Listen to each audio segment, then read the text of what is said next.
What we start with today, and if you had a chance to look at it, it's online, by the way, and people listening tonight are welcome to go online and see. I have a picture that's maybe the best known picture, certainly about the Second World War, and maybe in the 20th century. And it's the picture of the 6 Marines hoisting a flag on the top of Mount Suribachi, which is an old, a dead volcano, I guess we would say. On the 4th day of fighting, that was some of the most ferocious in the Second World War, which is a ferocious, deadly, awful experience all around the world. The image was sort of accidental. There was one photographer at the top. He ended up getting a Pulitzer Prize for it. And he liked it so much because it was so spontaneous that initially that he took a shot without even aiming his camera. He just went like this, and he got it. He hit it. And then about 3 hours later, the generals thought we should put a bigger flag up, and everybody should see it because it roused people down on the beaches, and that's when this picture was taken. All right, so what? Well, just a couple words about that battle.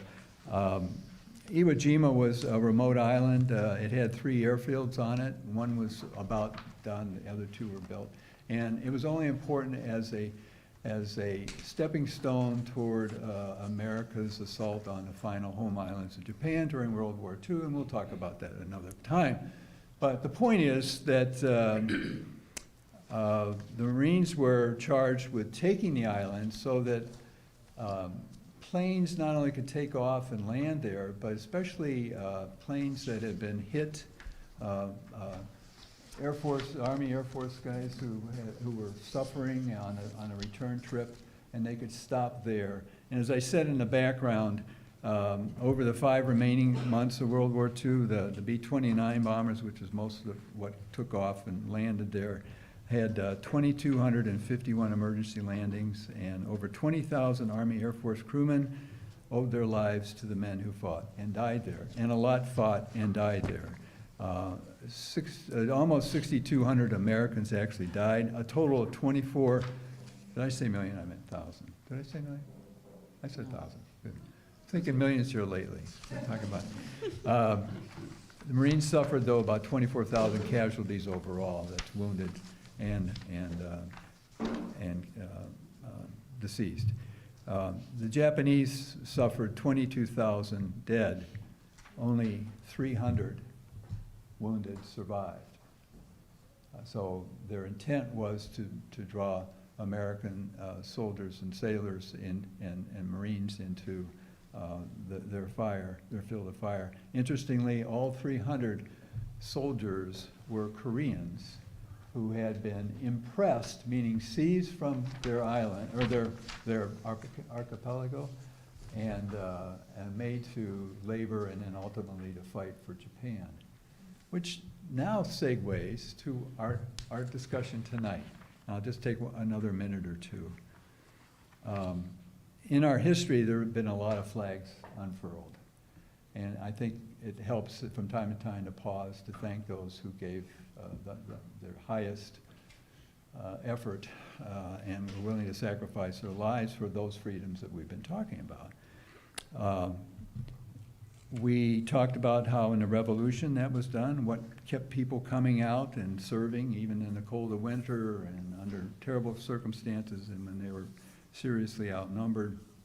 In the early part of the 19th century, in the early 1800s, America was trying to stay independent, surrounded by a very hostile world at war.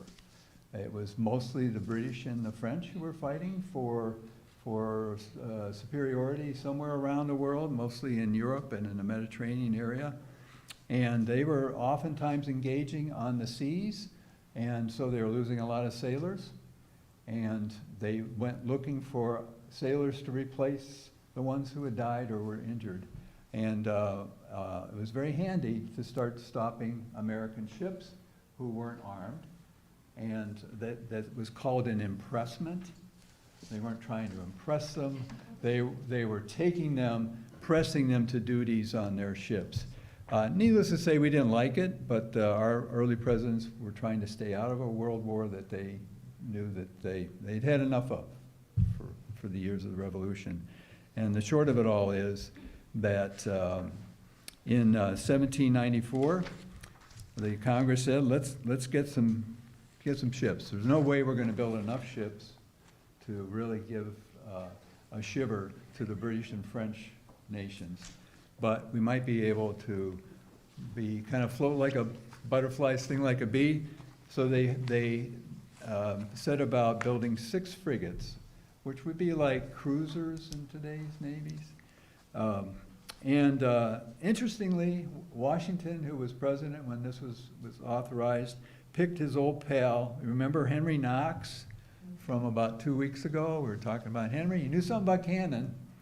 And he organized the first, both the construction and the funding and the outfitting of our first Navy. And off they went to do a couple of things. One was to protect American ships on the seas. Interestingly, and this is something about the spirit of Americans trying to save and to advance their independent country. And also about sort of the up from the bootstraps lives that they lived from colonial times through the Revolution. We had a lot of really good sailors. And in fact, it was basically said after the War of 1812 that American sailors on American ships were as good as 3 ships worth of sailors of either the British or the French navies. Because they had lighter ships, they were more maneuverable, they knew how to maneuver them because they had been going back and forth across the Atlantic selling American goods and trying to keep our country in the black. So all of this led to one final thing I'll mention tonight. So we were at war on the seas, but it was sort of an undeclared war, and we were just trying to protect our ships. But then there was also a problem in the Mediterranean. In the Mediterranean, on the north rim of Africa, there are a number of independent states that were pirating or preying on almost every national's ships. And especially American, though, because our merchant marine was probably more plentiful in the Mediterranean those days than some others who were at war with each other. And so we had to stop their preying on our ships. We sent a couple of ships over there. One was a Constitution. How many of you have ever been on the USS Constitution? Some of you have. Next time you're in Boston, go there. It is still officially in active service. It's had to be repaired a few times. And another one was something called the Philadelphia, which was a private ship. With just 6 frigates, we didn't have a very imposing navy, so we also bought some, or leased some private ships. And the Philadelphia was not piloted by an American captain. It ran aground when it was supposed to be taking some of the pirate ships.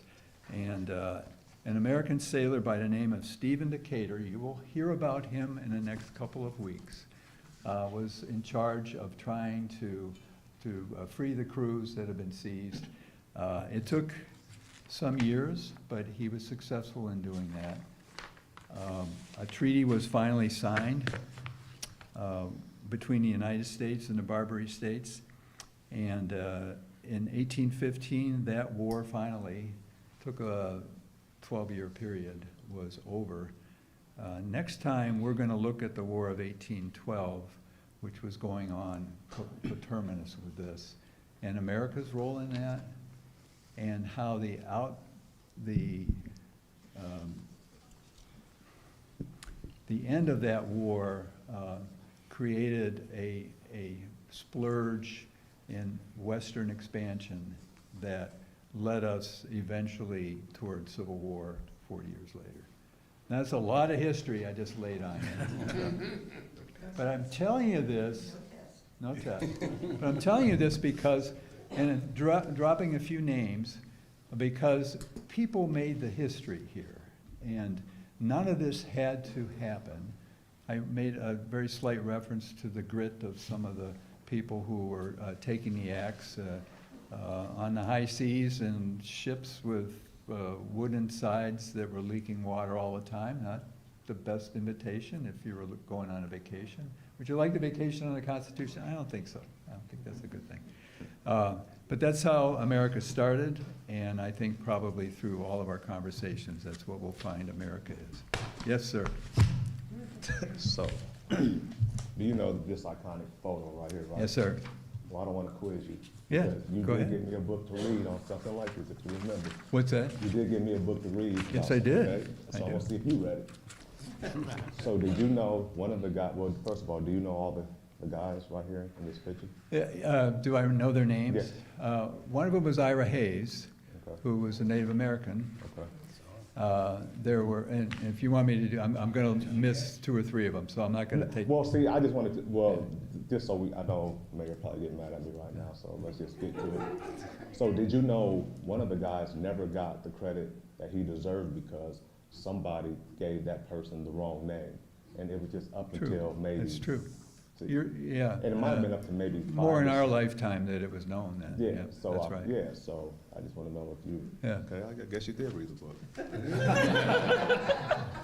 Well, thank you.